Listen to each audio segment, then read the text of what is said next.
Di mana bumi dipijak, di situ langit dijunjung. Tapi nampaknya, sesetengah fansite Korea lupa prinsip ni masa datang Malaysia. Kenneth ingat kita diam bila kena panggil miskin. Jom tengok macam mana satu Asia Tenggara bersatu ajar mereka apa itu adab.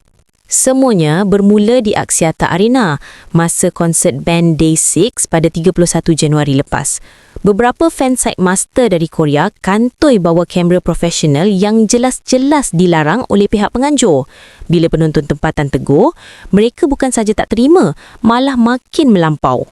Isu ni jadi panas bila netizen Korea atau Kenneth mula masuk campur. Bukan setakat bela fansite tadi, tapi mereka mula keluarkan komen racist. Mereka hina ekonomi negara kita, ejek rupa fizikal orang Asian, malah panggil kita kurang pendidikan. Memang melampau. Tak cukup dengan itu, artis kita pun kena petik. Pelakon Indonesia Baskara Mahindra dan girl group Nona jadi mangsa ejekan fizikal dan latar belakang budaya mereka. Kenneth anggap budaya fan idol mereka lebih tinggi daripada undang-undang negara orang lain. Tapi mereka silap besar. Kenneth mungkin tak sangka yang serangan ni bakal satukan seluruh Asia Tenggara.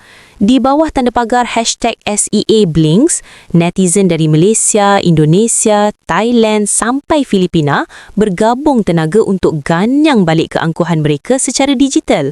Kita tunjuk pada mereka, jangan sesekali usik kedaulatan dan maruah jiran-jiran kita. Konflik ni jadi pengajaran besar. Adab tu lebih tinggi daripada populariti. Jadi, korang pasukan mana? Pasukan ikut aturan atau pasukan janji Opa Happy? Cuba komen kat bawah.